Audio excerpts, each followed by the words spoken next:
Also joining us for a different conversation is Dr. Zahra Mohamed, radiation oncologist at HCG Center. That is Cancer Center. HCG Cancer Center. I hope I've said it correctly. Is it Ahmed?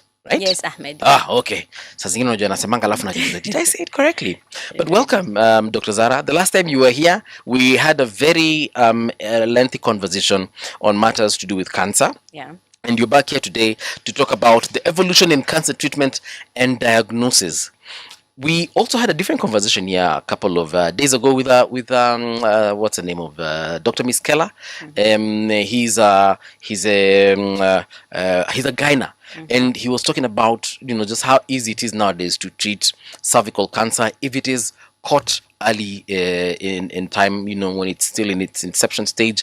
And he spoke about several the different methods that we can use to tackle cervical cancer, and that put a smile on my face, because I was thinking, so some of these things do not have to be a death sentence necessarily. Yeah. So welcome to Radio Generation once again. Thank you so much. Good morning. Yeah. Did you have breakfast? I had coffee. So I was going to ask them to bring a burger, but kama umeshakula umeshiba, saa tuingie sasa tuanze kazi. Yes. Let's talk about the evolution in cancer treatment and diagnosis. What exactly do we mean by that? So I think it's just how far we've come, and the truth is we've come a long way. Previously, it was when we were talking about cancer care. Cancer care was a story of despair, but currently it's a story of progress, innovation, and hope.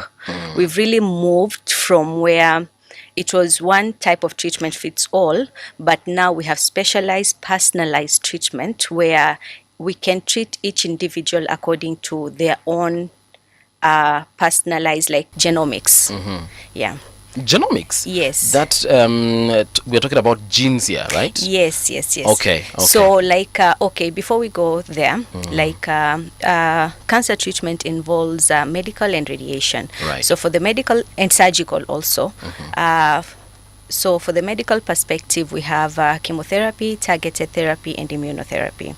And for the radiation therapy is where I think last time we spoke about how radiation penetrates into the tumor cells and kills cancer cells by killing the DNA of the abnormal cell.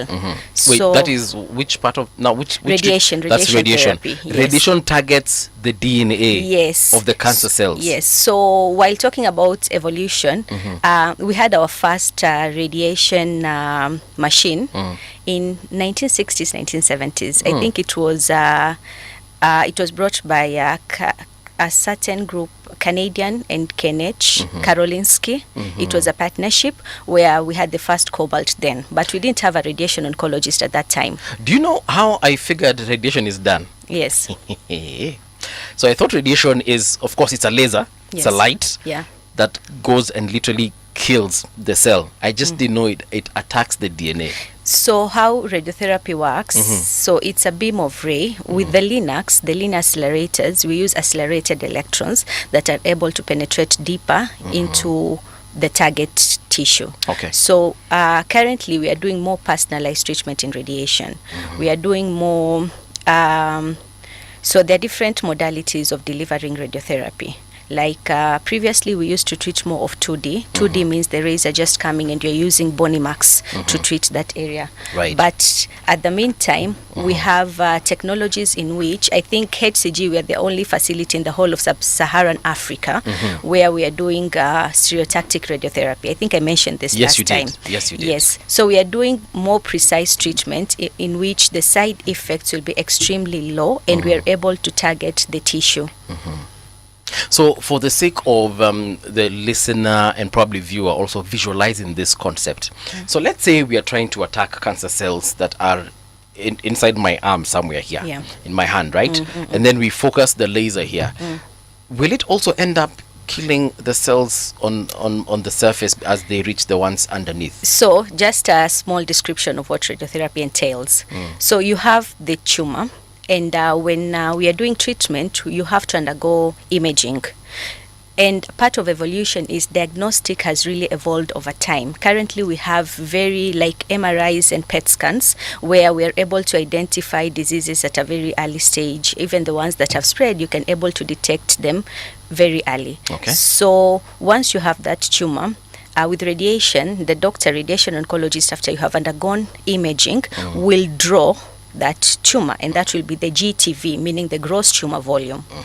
And then we will keep, like for the more modernized specialized treatment, the margin around it will be very minimum, like 0.3. Okay. And this margin is supposed to take care of subclinical disease. Understood? Because you have the gross disease, what you can see, and then there's the subclinical disease. So this will be the clinical tumor volume. So I will also add a small margin known as the planning tumor volume to take care of any immobilities during treatment. So once I've drawn this, the machine will be able to recognize this as disease and focus these rays of radiation only to this area of treatment. So by doing so, the nearby organs do not get any or just minimum radiation with minimum side effects. Okay. That's what we mean by more specialized target precision treatment. Okay. Yeah. All right. You know, the thing about understanding this particular specialty of yours Yes. is in actually knowing what and when and how, what it is that it actually does, when it is needed, Yeah. and how it is actually put to work so that the person who needs it can actually benefit from it. Definitely. And I think with that being said, currently we only treat under multidisciplinary management, meaning that I, as a radiation oncologist, when we have a case, we have to sit with the surgeons. Like for a gyne case, if we have a cervix case, we will have a gyne oncologist, what I was saying about specialized treatment. Yeah. So we have a gyne onc, you have the radiation oncologist, you have the pathologist and the radiologist. One, you have to diagnose. Yes. So with diagnosis, you have to start with pathology. Right? Pathology meaning that you have to take a sample and it has to be tested for it to be confirmed that it is cancer or not. After you have confirmed you have cancer, then you go to the staging. What is this patient's stage? So you go through radiology, and as I have said, we have when it's indicated, you can do a PET scan, of which you can really get, it's a very accurate staging modality. So you get the staging done. Once the staging is done, then the doctors sit together and discuss what's the right treatment. Okay. Like for cervical cancer again, the patient does not need to undergo surgery if the patient is stage 2. Surgery is not a treatment of choice because this patient can undergo concomitant, meaning a combination of chemoradiotherapy with a curative intent. Understood? So once you sit with that gyne onc and understand that you discuss together, like, I don't think this is a surgical candidate because of this, this, and this. And okay, so we are going to give radiotherapy and I will give radiotherapy. This is the treatment that I will offer. So what I'm saying is multidisciplinary management is extremely important. It is not just my patient, it is our patient. Once we discuss together, we tend to offer more specialized care and the right treatment. But this multidisciplinary care is the ideal. Yes, we are really there, honestly. You are there, established. But is this what we see in other health facilities where such services are offered?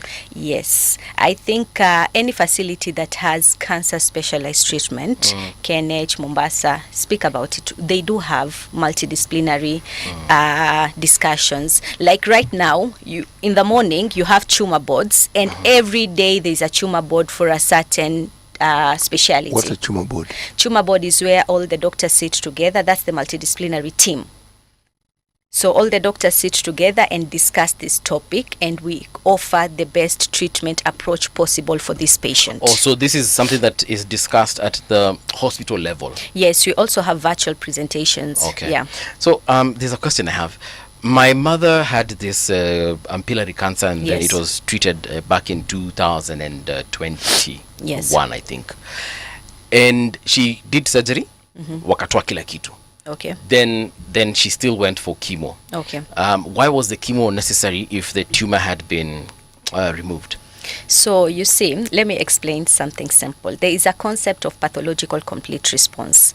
Your mother got chemo as part of adjuvant after surgery. Okay. So how do we treat cancer? We treat cancer based on research and data. Okay, we just don't say that this is the best treatment approach. And coming to the available data and the available recommendations, I think us as a continent, not even Kenya, we need to have our own data. All right. That being said, like, we depend on clinical trials, of which almost all of them, I was presenting on metastatic breast cancer, Best of ASCO Africa. And while making the presentation, I found out that the clinical trials that that were presented in the 2025 ASCO, all of them, or just 2, had 3 centers in Africa involved in those trials. And all of these centers were from South Africa.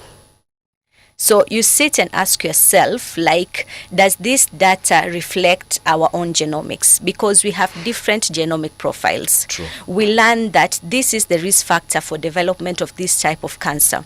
But what we see in the clinic is totally different. We have a huge, right now we have a huge flow of breast cancers and colorectal cancers in very young individuals, 30s, and they have extremely aggressive tumors. But what is driving these tumors? You understand? In Western countries, the data that we depend on, their genomics is different. So I think coming to us as a continent, we need to have research of our own people. We need to find our own genomics, our own risk factors, so that we can be able to tailor treatment according to our people's factors. Yeah. And do we do this, or are there attempts to do this? I think there are attempts. We've started. There are centers running huge clinical trials. So we are starting. The clinical trials are starting, and I think it's something that we need to preach so that we can get there. So essentially research into this particular area Yes. is ongoing. Yes, and we need to do more. Is it, okay, I was going to ask, is it research that is set to grow? Because if it's there, we understand it. Yeah. And given the diversity of cancers that we have, one research cannot be the begin and end all of all research on Definitely, cancer. yeah. Yes. Yeah. So now, the institutions you speak of, are they our universities? We have, yes, we have clinical trials ongoing in Kenyatta. I know they share with us. And I think more trials are upcoming, and they should upcome. None in Aga Khan? There are several. That's Yes, but okay, now they should not just be in these big centers. Like we should have several clinical trials throughout the country. Ideally, that should be the Yes. case. But I am more concerned about, and why I'm asking specifically, because I know the University of Nairobi, because of the partnership there with Kenyatta National Hospital. Yes. You're likely to have it. Moi referral, you're likely to have it. Maybe Jaramogi Oginga Odinga may have it. These are centers that are already accustomed and tuned to medical research or biomedical research. They understand research. Now, this would be new. Now, if one finds research already present in these institutions, then we could say we are building a prevalence of these research processes, and they could grow, because these are people who have been known to do these things. Yeah. And then I would ask, do we see it being done in Kemri? Because Yes, we do have. I think we've started, and we have a long way to go, but it's an initiative, and we have so many people who are willing. And let this research being done, at least let it start with us understanding our own biology, why we are having these prevalences of these types of cancers before being involved in those phase 3 trials. Like, a drug may not work for our patient population, but it works best for another patient population. What makes this what brings about this difference? So with genomics, we have a long way to go, but that's the whole point of precision medicine. Like, you treat this patient according to their own genomic profiling. There's something I found, I had you rather talking to my producer about, like there's a new machine.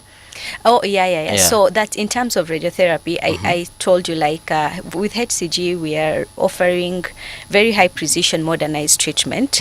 And I think it's in the whole of sub-Saharan Africa. we are doing stereotactic radiotherapy, of which the beauty of that is it's a precision targeted treatment in which the side effect profile is extremely low. You can escalate the dose. The normal radiation dose per day is 1.8 to 2 gray per fraction. The treatment time is a bit longer for you to achieve the total dose. But with stereotactic radiation, the dose per day can be 6, 7.5, 10 gray per fraction with shorter treatment period. So when you escalate the dose, you are getting the effectiveness of treatment is better, the side effect profile is lower, and the patient can complete treatment faster. And another thing that is very important in SBRT is, when someone is told you're a stage 4 cancer patient, yes, most of the times it comes with the impact that it's a death sentence.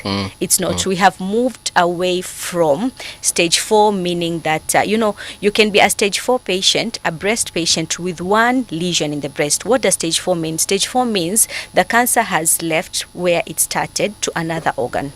Like if it is it has left the breast to the bone or to the lung or to the liver. That is what stage 4 means. Stage 1, 2, 3 means a localized cancer within the area where it started or within the regional draining nodal site.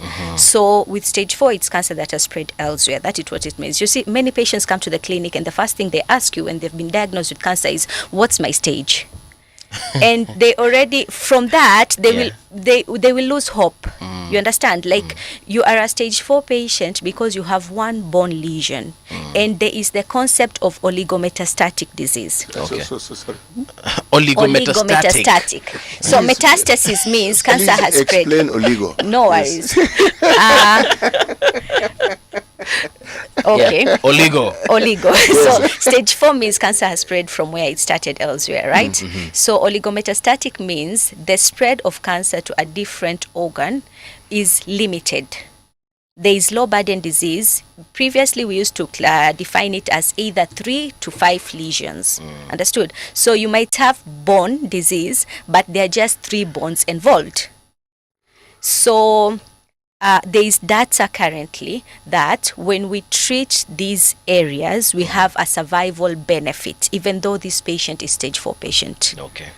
And it's not only the bones, and also brain, liver. Even the brain. Like you may have a breast cancer patient with disease that has spread to the brain. Yeah. According to the location, surgery is possible if it's one lesion, or you can even give radiotherapy. Either or in combination, depending on the location, depending on the size. So the disease might have spread from where it started, but it's not a death sentence. Treating this metastatic lesion when the burden is low, that is the whole concept of oligo, can give you a survival benefit. Dr. Have you treated anyone with a stage 4 cancer and Yes. they have survived or probably even cured completely of cancer? Let me tell you, breast patients do very well, especially a patient who has like limited bone disease, 1 to 3 lesions. You can do stereotactic radiotherapy. I think I have an ongoing patient with a lung lesion. So we are treating that single lung lesion because the patient only has a single lung lesion. So we are treating that lung lesion with stereotactic radiotherapy. The patient is just getting 5 sessions, and then we discussed what more the patient will be able to be When getting. you're saying only 5 sessions, Yes. meaning you could have more. Meaning that the normal radiotherapy course goes for, depending on the primary, like for head and neck, it goes for 33 to 35 sessions. Over It's what period of around time? 7 weeks, Monday to Friday daily treatment.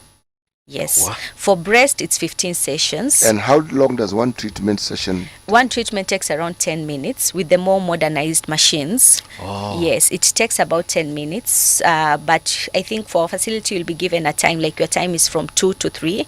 And then 5 patients are booked within that time, and then you'll be treated. But the treatment on the machine is approximately, we 10 give minutes. it around 10 minutes. Yes. So what we are saying is every day, for how many days? For 7 days? 7 days a week? 5 5 days a week. So Monday to Friday, Yes. I come for 10 minutes Yes. for 7 weeks. Yes. Treatment for that time for a period of 7 weeks. That is head and neck. Different areas have different periods of treatment. Yeah. So like let's talk about prostate. Prostate conventional radiotherapy takes 38 sessions. 38 sessions will be around the same time, So right? 10 minutes each. Yes, around takes 7 time. weeks. But with stereotactic radiotherapy, for the patients who are eligible of getting SBRT for the prostate, we treat them for 5 days. Because the dose per fraction is high. You understand? So you can achieve that, the biological effective dose, within 5 days only. Okay. What is... No, please. What are the side effects of this? Because I remember you said it's you'll get treated for a shorter period of time. You'll get a higher dose, and the side effects are extremely minimal. Yeah. One of the why patients get we have to understand why patients get side effects from radiotherapy. The whole point is, when you're treating an area, like for example when you're treating the prostate, there are nearby organs at risk. Yes. The bladder is in front, the rectum is behind, you have the femoral heads on the sides. Anything that surrounds where you are treating is an organ at risk, meaning that it may get a portion of the radiation you're delivering. All right. Now, with a more conformal treatment, you are only focusing the radiation to the area of treatment. Let me give you, like I just said, when you have contoured your GTV, the gross tumor volume, you have to add a margin for subclinical disease, right? Because of the conformality of stereotactic radiotherapy, the margin is just 0.3. But the margin for 3D used to be about 1 centimeter. Yeah. Yes, so you understand, when it's 1 centimeter, the dose to these other nearby organs will at least be receiving a higher dose. So the whole concept of giving high precision radiation is that you are sparing these surrounding organs.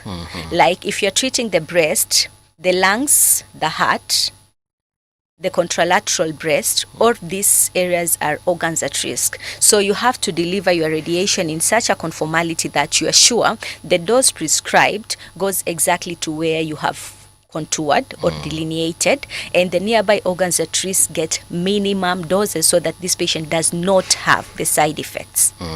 Yes. all right. From everything you're saying, we are actually beginning to win this war. We are. Cancer is not a death sentence.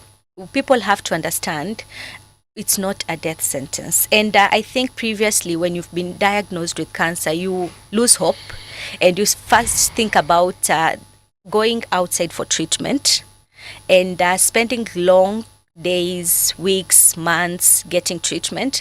It came with financial toxicity, emotionally draining, because with cancer, don't only think about the patient, they're also the caregivers. It's also draining to the caregivers. So, but now, as a country, I think we have really moved forward. There is a long way to go, but we should also look at where we came from. Let's look at the indicators of the success we're talking about. Once upon a time, it was assumed that if you wanted advanced treatment on something like cancer, you need to go to South Africa. Do we have a situation where now we find individuals on this continent from other countries around us coming to Kenya for treatment? Oh, yes. Yeah, I have several patients from Congo, from Nigeria, several, by the way, and from South Sudan, even from far and wide. There was a patient who came for treatment from the States because it was more expensive there. So we have seen several patients coming from abroad, from UAE, several. How can the Ministry of Health help with this so that I'm going somewhere with this. There's health tourism. Yes, medical tourism. Yes. What did I just call it? Health. But you're in the... I wasn't too far away. Yeah, you're in the neighborhood. I was in the neighborhood. Yeah. Okay, so, because I do know of other disciplines where we have very many people, in fact, even from that very same country that I mentioned earlier on, coming to Kenya for treatment of the same. But then, how do we get people to understand the one thing that we talk about but we don't practice, the preventative aspects? Yeah, I think as part of, I as a doctor and as part of the community, all of us, we need to first be aware. We should be aware of what is cancer, what are the alarming symptoms. If you've had a family history, what's your risk of getting this cancer? And after creating this awareness, we should come together and create. Screening programs are already there, but just empowering these screening programs, decentralizing them to rural areas, because where we have programs, but where do we have them most? Nairobi, we should decentralize these screening programs so that we can at least be able to diagnose it. And we have precancerous stage. Yes, you don't have to be diagnosed at a cancerous stage when it's already an invasive tumor. We can really detect these tumors at a very early stage, of which cure is 100%. When it's benign? When it's so when I say pre-invasive, I mean it's already malignant, but it's just not. It could be, yes. Yes. Okay. So a benign lesion is a lesion that is not capable of invading and metastasizing. All right. That's a benign lesion. A malignant lesion is one that is capable of going through the basement membrane and being able to spread. Now, even the malignant lesion, you can still get it when it's in situ, when it has not invaded, it has not become invasive. So at that time, treatment is less financially constrained, you need less money to get the treatment, and cure is 100%. Now, in terms of, there are some cancers that are, people, when I go to hospital, for example, my local daktari pale clinic kwa mtaani might not recognize this as cancer and end up probably treating me for something absolutely different. For example, women who have got cervical cancer, is it possible to confuse that cancer for, let's say, a yeast infection, or any, confuse it for chlamydia or syphilis or whatever? Yeah. Yes, I think it's very possible, and that is why we need to empower our healthcare communities, because they are the people you will first meet. Let me give you examples, like gastric cancers. This patient will have a long-standing history of ulcers, gastric ulcers. This patient has been treated, most of the time has been treated for gastric ulcers for years. And once the patient now, the loss weight is very significant, you are like, no, this is not normal. Mom cannot eat. Mom has, the weight loss is like more than 5-10 kgs. So you go for more specialized care, and only then do you maybe recognize it, and it's maybe late. It's not only gastric. Let's talk about rectal. Patients are treated for piles. Hemorrhoids. Okay. Yes, because one of the symptoms is parectal bleeding. So maybe this patient has been treated several times for hemorrhoids without improvement, and when the patients come in, it's already too late. Cervical cancers, most of the symptoms is, by the way, the most early symptom is for some patients postcoital pain.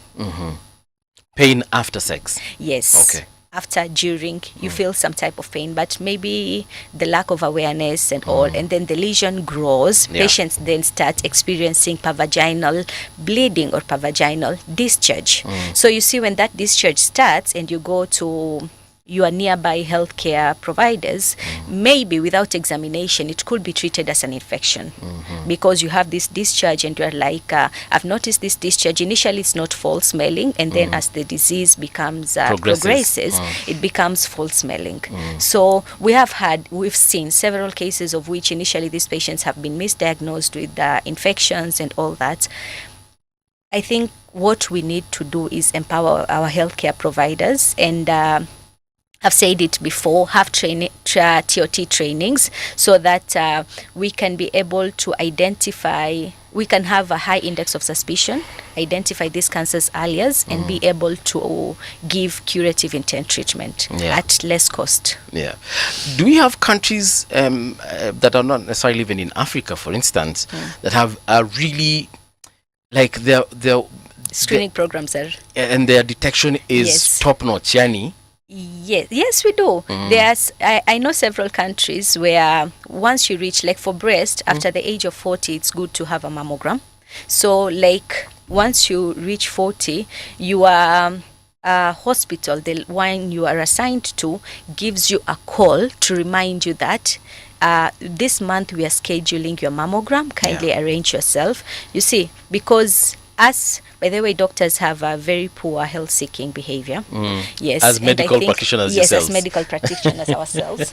And generally, mganga hajigangi. I don't know why is that.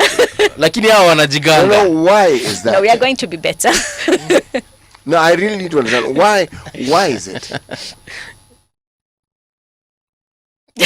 Oh, you're actually waiting for an answer. I am waiting for an No, answer. we are becoming better. I think we are participating in the screening activities and all. But generally, we, even as a country, I think we don't have those high numbers of people going for screening. You understand? Yeah. But if maybe the government can come in and the hospital you're assigned to, you can be reminded about these screening times, which will force patients to go to hospital. There's a small problem here when it comes to healthcare seeking behavior. So long as we attach it to a cost, Oh, yeah. there will always be the balancing between True. whether people eat at home, Yeah. Or children go to school, and if I'm in pain, I will gauge, is this pain excruciating? If it's just ordinary pain, If I can take I paracetamol will and I'm okay. self-medicate. Yeah. True. Okay. There are months of which we have free screening programs, and I think these are the times that people really come out in high numbers, and to your surprise, you will really get, especially men. By the way, I mentioned this last time because, like for prostate, you can do a simple PSA test, right? PSA, prostate specific antigen. It's a tumor marker. He's laughing. So that means you take a drop of my blood? Yes, we take a blood sample and then we measure the levels. I said it before, the normal level is 0 to 4. So any high level is a suspicion and will warrant further investigation. Okay. Yeah. Doc, let me ask you this, because I feel like the way we are forced to file taxes whether we like it or not, and it's a good thing, right? Yeah. So whereby by 30th of June you need to have filed your taxes. Is it possible that we introduce these kinds of laws in this country whereby after every 2 to 3 years, I don't know the amount of time we need to consider this, but like you need to go for screening? Nothing is impossible. We But put needs it in policies. Yeah, we put it in law. Yeah. Na hii si tafadhali. It's not at your request that we're asking, you need to go. No, we make it law that by this time, every 30th of June, like we do KRA returns, after every 2 years, you need to go for screening. For men, tuende hiyo tukafanyia PSA and other kinds of screenings. Yeah, I think it is possible. Nothing is impossible. We just identify the high risk population and the most common malignancies, because you can't screen for everything, and there are some tumors of which even with screening there's a lead time bias. You understand? So it's very possible, but Policies. policies and a lot has to be kept in. Even with policies, Yeah. let me repeat, if you're talking about healthcare seeking behavior, it goes beyond just wanting to be healthy.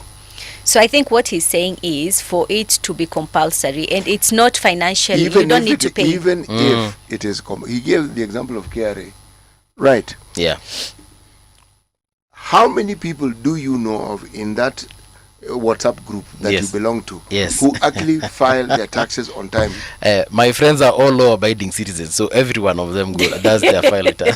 See, the girl is laughing because she knows it's a lie. No, because I do find my taxes in return. KRA, please don't come for me. No, it is his friends that I'm referring to. Maybe everyone I know is a law-abiding citizen. But, and also, for example, if I go to hospital today, to have checked, to be checked for whatever thing, whether I've gone there and I'm telling my doctor I have a migraine, is it possible to just have that included as we check Mbuvi's migraine? Can we also confirm that his prostate is okay?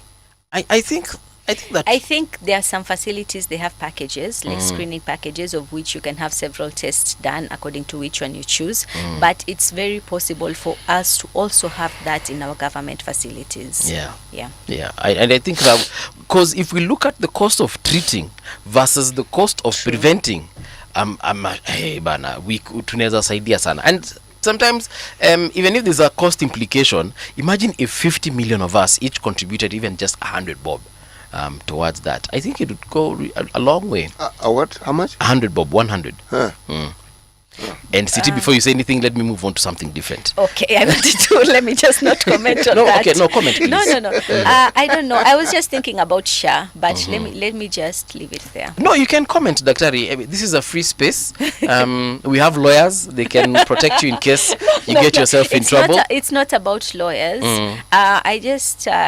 I think we are contributing more, but is Shah offering more? That was just my thought.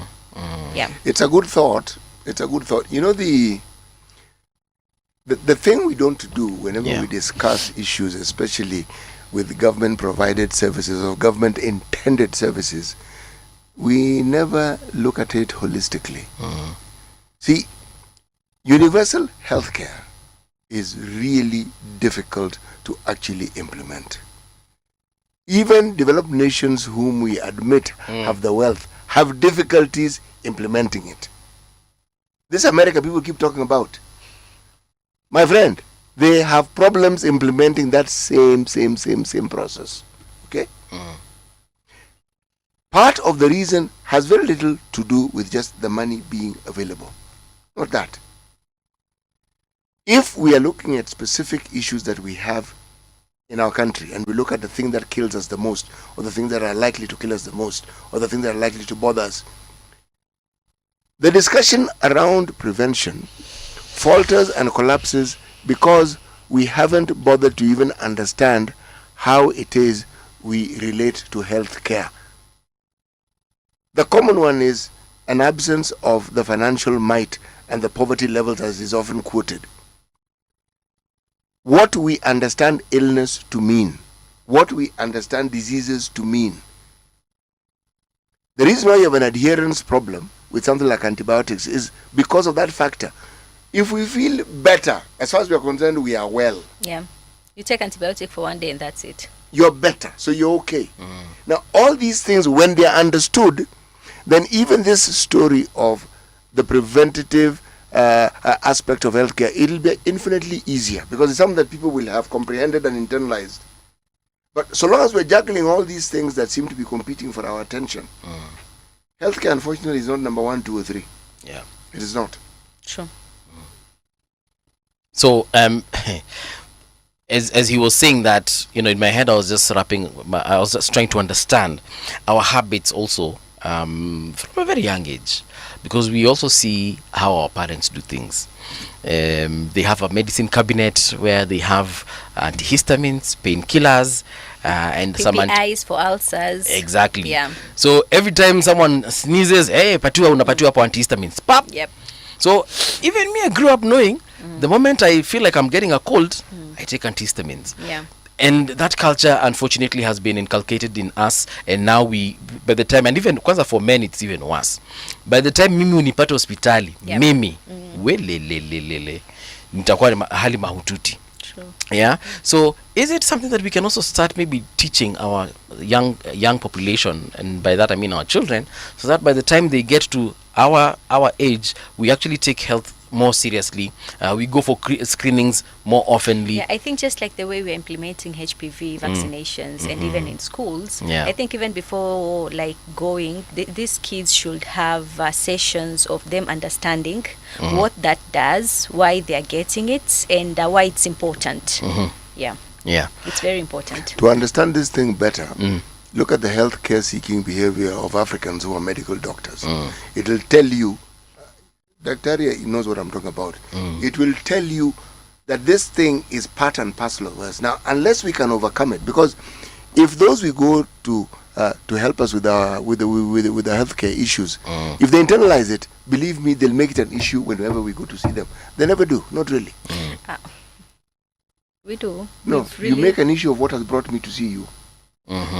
No, with the screening, I think the more we have these programs, we begin the screening ourselves. That's the only way we can attract more people to come in.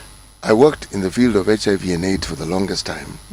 And in theory, we said that those of us who are in that should get tested first. Then we had voluntary male circumcision, which was a preventative aspect of health of HIV. And it was also recommended that so that you can understand what the patients or the clients who come to you face, because we were working in Luo Nyanza, which was a predominantly non-circumcising group. Yeah. So people were encouraged to circumcise. Again, So, No, but also I think, let me just mention this. One of the reasons why we are able to see many cases is the diagnostic modalities have really improved. You understand? And I think with that also we are able to detect cancers at an earlier stage and able to treat better. So it's not only testing, the testing mechanisms and all that, we've really improved and come a long way. Yeah. We have a question here. Yes. From this is Anne. Anne is asking, maybe if you can talk about the machine again, the one that you spoke about earlier on. And I think you mentioned, is it like the first one in Kenya, Africa or something? So the modality of treatment by SBRT is Sub-Saharan, yes. Sub-Saharan Africa. So we spoke about when we began that the first radiotherapy machine we had was cobalt. It was a cobalt machine. It was Cobalt, the mineral. Yes. Okay. It's a radioactive radioactive isotope that decays, and once it decays, it produces gamma rays. Now, those gamma rays are what is used to treat. Previously, we did not have 3D modality of treatment. It was just you were treating by bony anatomy. Like you want to treat the prostate, you identify this is the pelvis bone and this, so I will treat in this area. So you will be treating a very large area, meaning that the side effect is extremely high. Understood? But now we've moved away from that. We have linear accelerators. With linear accelerators, we use electricity to accelerate electrons, which produce a type of radiation which is able to penetrate deeper with more accuracy, because we have different mechanisms of doing the conformality. There are different ways of delivering radiotherapy. 3D is three-dimension radiotherapy. Then we have IMRT, intensity modulated. We have VMAT, volumetric modulated. And we have the stereotactic. The latter is to the most precise. So our machine, we have the Varian Electa Versa HD. We are able to do stereotactic radiation. And with this, we have treated several patients, not only like localized disease. The beauty is, as I said, and I'm repeating, even in metastatic, oligometastatic disease, you are able to target the radiation to an area where this disease did not start in that area, but it has progressed to that area. So we have seen patients, I think yesterday we were discussing with a colleague, there is a patient with breast cancer and bone metastasis, received radiation stereotactic 2 years ago. The patient is doing very well. I think yesterday the patient had a repeat MR and the brain disease is well controlled. Also, this was a brain issue. Breast that has spread to the brain. Now you localize those rays with high precision to the brain area to be able to take care of the metastatic burden in the brain. Yes. All right. Let's talk pricing here, and I'll start. By saying that there's this conspiracy theory, and there's so much evidence supporting it, that cancer treatment is usually very expensive because of big pharma. Yeah. Okay. Or is it big medicine, where like it's becoming expensive because even the control of medicine, control of equipment that is used to treat cancer is being done by a very, small, let me call it cartel. It's like an international cartel that decides this cancer medicine is going to be sold at $1,000 per pill. Is that something we're seeing, or is it a genuine situation whereby medical research into cancer and the production of medicine and equipment is actually very expensive? Okay, so I think also there's progress in that. What I mean is, when I first joined oncology, there were some medications that were very expensive, and with time the prices have really come down. With cancer treatment currently, as I said, it's not one treatment fits all. It's not like all patients have to receive chemotherapy, because when you tell a patient you have to get chemo, there's also that concept of, now this is the end of me. I'm going to have all these types of side effects and they'll be intolerable and I'll not be able to survive. And even the quality of life will go down. But we have moved to targeted treatment. So for this targeted treatment, and mentioning this again, like, let me give a very good example. For breast cancer, you can't treat without knowing the biology of the tumor. The biology of the tumor means you have to do the hormonal markers, and there is a marker known as HER2. There are 3 markers you have to do on that breast tissue. Only once you have those results, you will be able to know which treatment this patient is going to benefit from. Like if your HER2 is positive, HER2 is like a marker on the cell membrane of which it acts as a car accelerator. If it is positive, that cell will continuously grow. Even if you give chemo, when you don't give the targeted to keep that accelerator off, it will still continue to grow.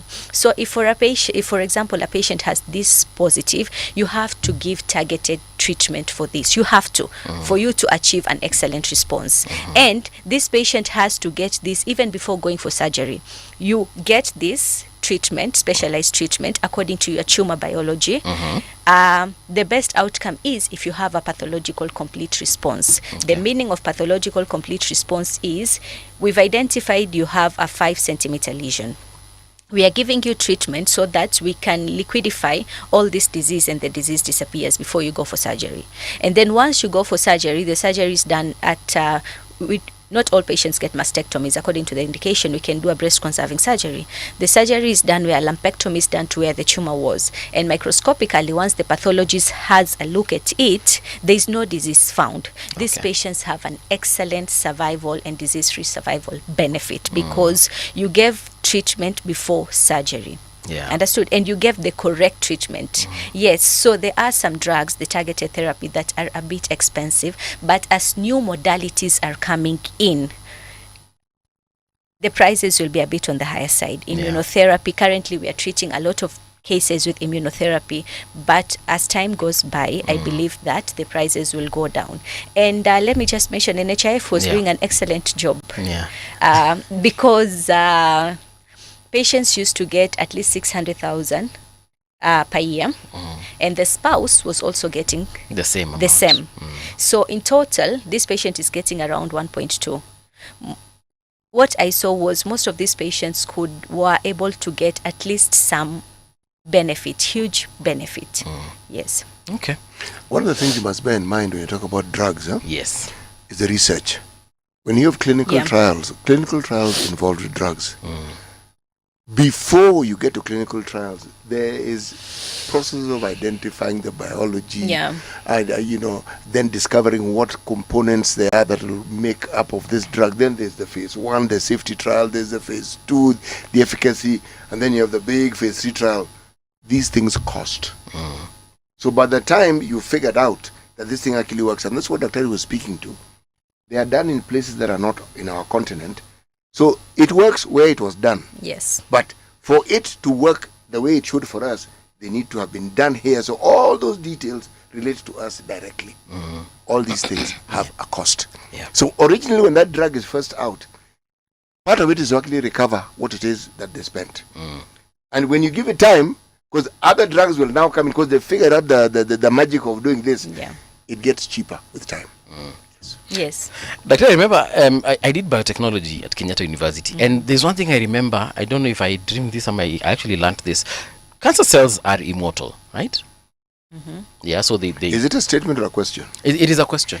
Okay, are cancer cells immortal? That's what I said. Cancer cells are immortal, right? Okay, so when you learn through when you just going to oncology school, I think you'll be taught about the hallmark of cancer cells. And these are several principles which enable these cells to grow and survive. So they're able to grow on their own. They don't depend on the blood supply of the body. Because they create their own. They create their own. They're able to evade the immune system. Meaning like they mask themselves. This is the concept of how immunotherapy works. They mask themselves such that the immune cells are not able to recognize the cells that are subnormal. Okay. You understand? And then they're able to evade and metastasize to other regions. Okay. Thank you so much, Daktari. We've come to the end of the show. I hope we've done justice to this conversation. Lakini kama kawaida, we shall definitely invite you back again because I still have a lot of questions and to specific cancers as well. So we shall invite you, no usikatae kukuja. No worries. All right, sasa.